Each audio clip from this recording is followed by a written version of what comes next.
This meeting is now own, being recorded. more in control of your own destiny and able to forge your own way with your own policies. No, you're quite right. The thing is, I have to admit, we did not have a mandate for bringing Greece out of the euro. What we had a mandate to do was to negotiate for a kind of arrangement with the Eurogroup, with the European Central Bank, that would render Greece sustainable within the Eurozone. The mandate went a bit further, at least in my estimation. I think the Greek people had authorized us to pursue energetically and vigorously that negotiation to the point of saying that if we can't have a viable agreement, then we should consider getting out. The problem was that once you are inside the clasps of a monetary union, it is ever so hard to create the kind of public dialogue which is necessary in order to prepare people for what comes, for the process of disengagement from the currency union, while at the same time not precipitating a collapse. It's a little bit like, imagine if you had to prepare a population, an electorate, for a devaluation, a very large devaluation, 12 months before it takes place, through dialogue. You can understand that this is an impossibility. We don't have a currency which we can devalue vis-à-vis the euro. We have the euro. And what I keep telling people is that in our estimation, it would have taken 12 months.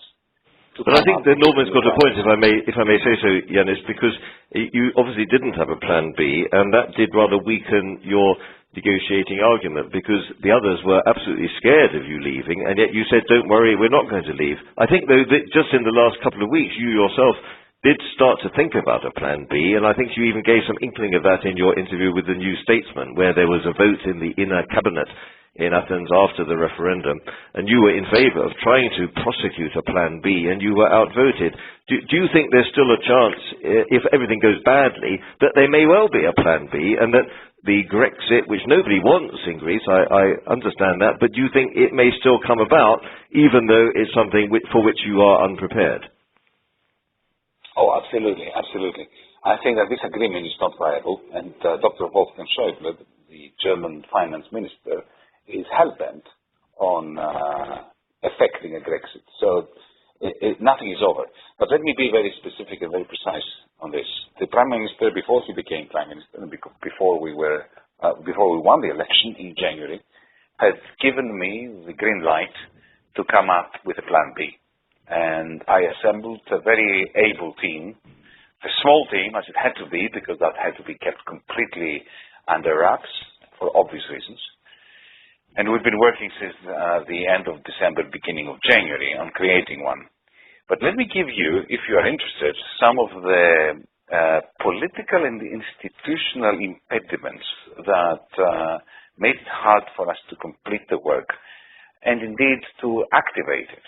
The work was more or less complete. We did have a plan B, but the difficulty was to go from the 5 people who were planning it to the 1,000 people that would have to implement it. For that, I had to receive another authorization, which never came. But let me give you an example. We were planning along a number of fronts. I'll just mention one.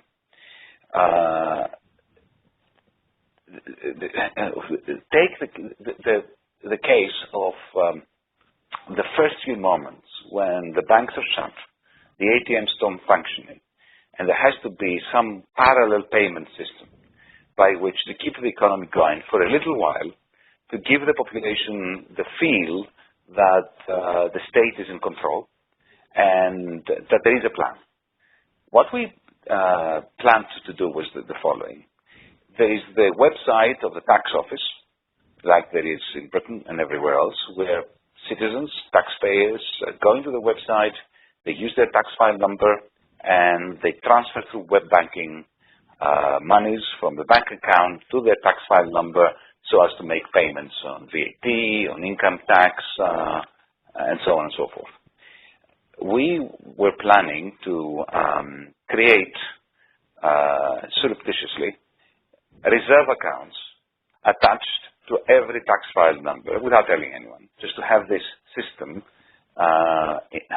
function under wraps, and at the touch of a button to allow us to give PIN numbers to tax file number holders, taxpayers.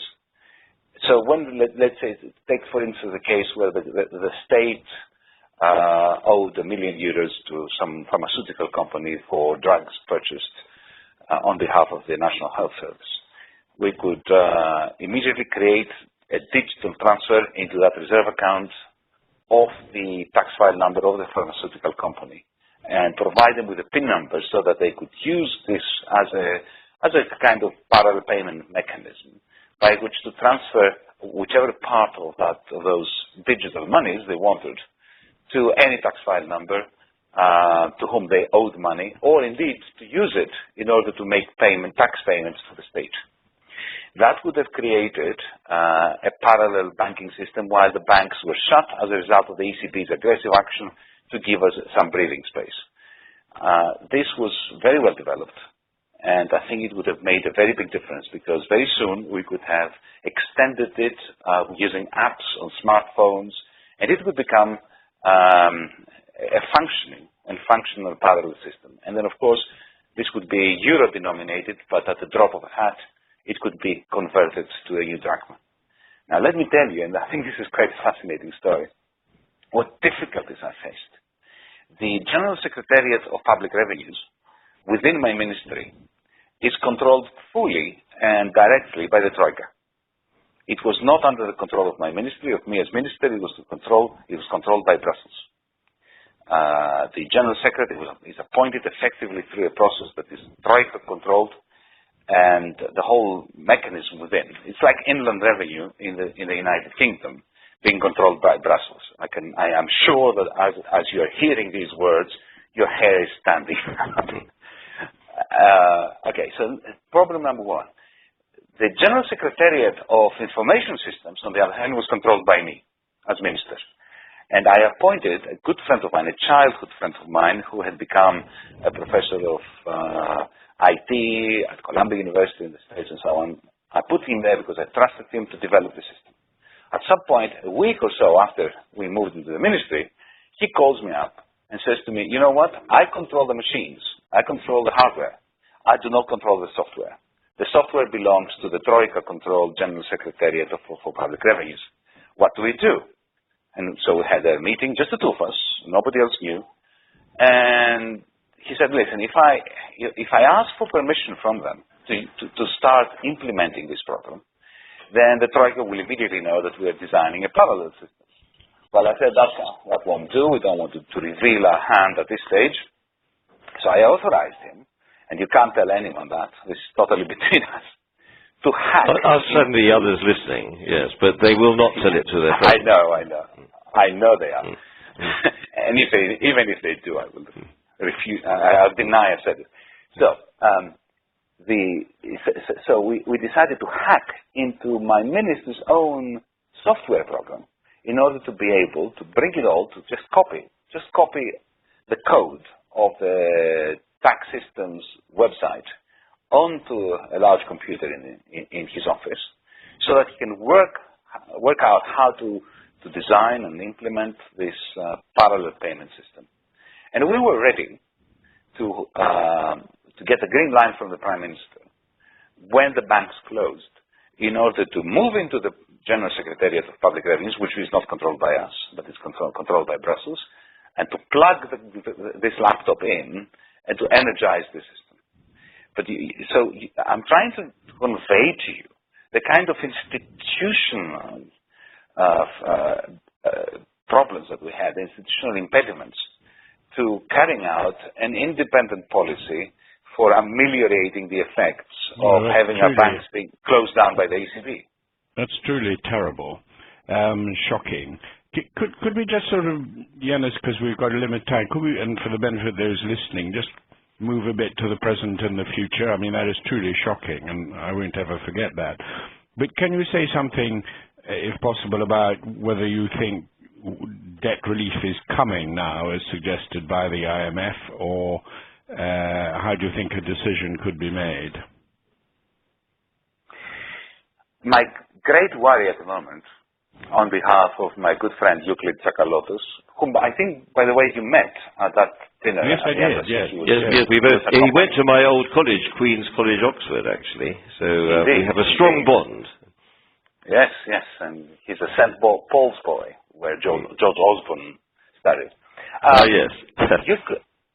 My great worry about Euclid, on behalf of Euclid, is that the IMF and Dr. Schäuble and the ESM are engaged in a game that is absolutely the opposite of straightforward. On the one hand, we're being told that the ESM will only provide this much discussed loan of more than 80 billion if the IMF is on board. The IMF is coming out with debt sustainability analysis, which quite clearly stated for the record that the Greek debt is not sustainable, and according to its own rules, the IMF cannot participate in any new bailout. I mean, they've already violated their rules twice to do so, but I don't think they will do it a third time. I think they are kicking and screaming that they are not going to do it a third time. So there is a very serious danger here that the Greek Parliament, not in my name, but in the name of the majority who voted last night, will approve the very stringent measures, reforms they call them, but they are nothing but just cost-cutting exercises without much reforming going on. But anyway, that we will push through Parliament these prior actions, as they're being called. But then, at the end of the day, the ESM and the IMF will not be able to coordinate so as to provide that huge loan. Not that I want that huge loan to be provided, for the reasons that you, David, you, Norman, outlined before, but I think that there is a major tussle between the institutions, the ESM, the European Commission, the IMF, and Dr. Schäuble. Dr. Schäuble and the IMF have a common interest. They don't want this deal to go ahead. Wolfgang has quite clearly said to me he wants Grexit. He thinks that this extend and pretend is unacceptable. And this is the one point where we see eye to eye. I agree with him too, for completely different reasons, of course. The IMF does not want an agreement because it does not want to have to violate its charter again and to provide new loans to a country whose debt is not viable. The Commission really wants this deal to go ahead. Merkel wants this deal to go ahead. So what has been happening over the last 5 months is now projected into the very short term, only it is on steroids. And that is this complete lack of coordination between the creditors. That has been very striking, I have to say, Yanis. What about France? You are on record as having said that you think this is all about France and that Mr. Schäuble is using you as a kind of pawn, basically, in a much bigger chess game with France. Now, I know Greece is certainly not in a very healthy position, but can you tell us a little bit about where you think France plays out in all of this? The French are terrified. They're terrified because they know that if they're going to shrink their budget deficit to the levels that Berlin demands, the Parisian government will certainly fall. There is no way that they can politically handle the kinds of austerity which is demanded of them by Berlin. And when I say by Berlin, I mean by Berlin. I don't mean Brussels, I mean Berlin. So they are trying to buy time. This is what they've been doing now, as you know, for a couple of years. They've been trying to buy time in terms of an extension of the time period during which they will have to reduce their deficit to below 3.5%, 3%, the Maastricht criteria, the Stability and Growth Pact. At the very same time, Wolfgang Schäuble has a plan. I wrote an article today in Die Zeit, in the German newspaper. It's quite extensive and I think quite controversial, in which I explain what Dr. Schäuble's plan is. And this is one of the very sweet moments in one's life when one does not have to theorize, because all I did was to convey the plan as Dr. Schäuble described it to me. And the way he described it to me is very simple. he believes that the Eurozone is not sustainable as it is. He believes that there has to be some fiscal transfers, some degree of political union. He believes that for that political union to work without federation, without the legitimacy that a properly elected federal parliament can bestow upon an executive, it will have to be done in a very disciplinarian way. And he said explicitly to me that a Greek exit, is going to equip him with sufficient bargaining power, with sufficient terrorizing power, in order to impose upon the French that which Paris is resisting. And what is that? A degree of a transfer of budget making powers from Paris to Brussels. Well, this is really fascinating stuff. As Norman said, we are slightly running out of time, but we've been allowed by the controllers of Radio Omphif to go on for another 5 minutes. So, Norman, shall we have two last questions, one from you and one from me? Norman. Well, I just wondered, are you in any way, I'm not sort of suggesting you should be, but I'm just interested in your view about the role of the ECB in this. I read there's a lot of criticism in Greece of the ECB and a feeling that the ECB had acted in a political way, whereas my own instinct would be that Mario Draghi would lean over backwards not to be political, although at times he would have to make decisions that obviously would have political effects.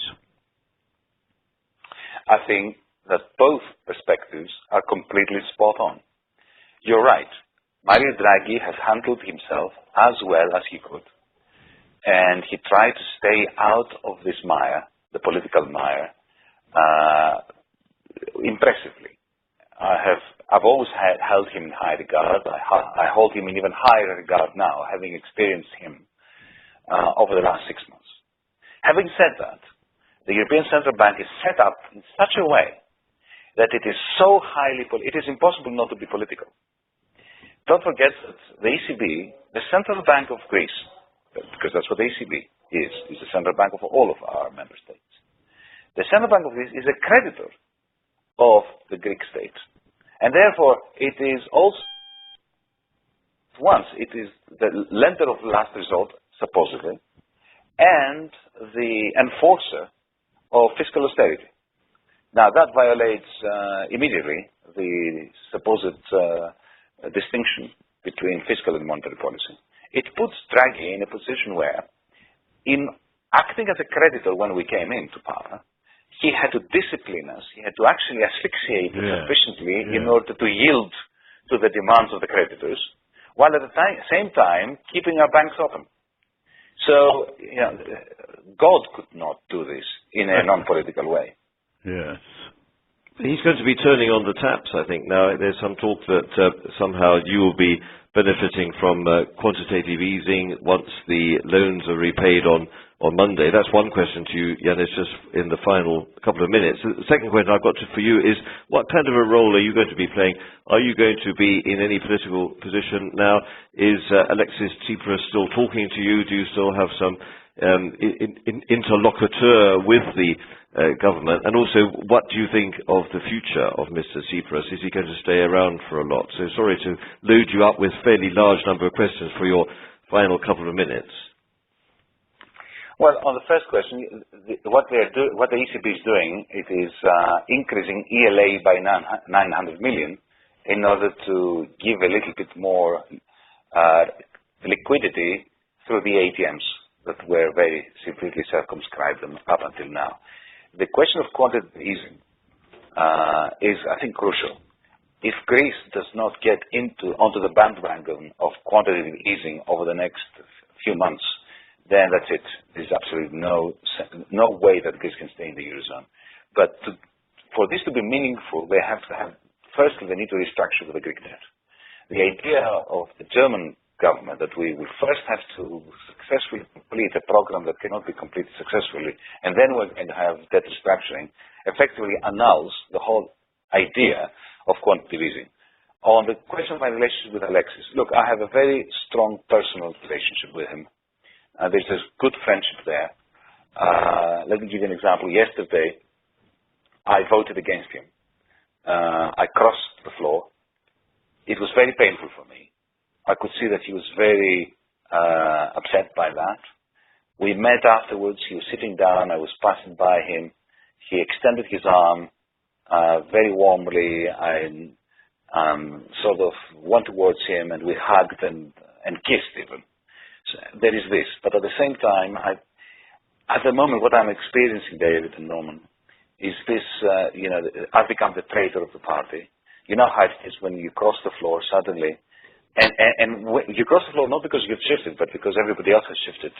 They've undergone a mutation. Suddenly they have adopted the language that I've been countering for the last 6 years with them. But now they have adopted it. And so that I'm not sure what kind of relationship we're going to have. Up until yesterday, Alexis was very keen to say to me that he will definitely need me. He offered me another ministry only a few days ago. I said no, because I don't care about having a ministry. What I care about is a sustainable Greek debt, a sustainable Greek economy. What we're doing now is, whatever the reasons are, but the measures we introduced yesterday through Parliament will choke the Greek private sector, and a private sector that has already suffered so massively over the last 5 years. I'm going to stay in Parliament. I really love being a backbencher. I have only been a backbencher for a week. It's great. It gives me the opportunity to speak out and to write and to visit friends outside of Greece. And I hope to see you soon in London. Well, we hope that very much. That's been a very good postscript. I would just like to say thank you both to Lord Lamont and to Yanis Varoufakis. I'm sorry that there were a few technical hitches at the beginning. That was actually because our system was rather overloaded by the number of callers. When you came here in London, Yanis, in February, there were about 20. In fact, we had 84 people on the line from all over the world. I do have to say also that you did say one or two things which were slightly sensitive regarding various episodes when you were a minister. So I'd just like to say to everybody that none of this information that you've been hearing here should be used, firstly, to make any trades of any sort in any way, but also please do not pass this on to other people. This is a private conversation under the famous Chatham House rule, and the idea is that you hear firsthand from Yanis Varoufakis and also from Norman Lamont about their experiences, but this is not a public broadcast. This is not the BBC. So I'd like to say thank you very much for this trust and confidence. I think I speak both for myself and Norman, Yanis, to say that it's a great privilege to speak to a finance minister who may certainly have lost a temporary battle here, but nonetheless remains very philosophical about it all and has a huge depth of political and economic knowledge about the Euro system that not all of your compatriots on the Eurogroup do have. And so we very much enjoyed talking to you. We're absolutely sure this won't be the last time that we have you on the line. We look forward to seeing you either in Athens or in London very soon. And so I'd like to say on behalf of David Marsh, Norman Lamont and Yanis Varoufakis, goodbye from OMPFIV, and we look forward to having you tune in again before too long. So thank you very much, all of you, for listening. Thank you, Yanis. Thank you, Norman, for being part of this call. Goodbye from London. Bye. Bye, Yanis. Bye-bye. Thank you very much.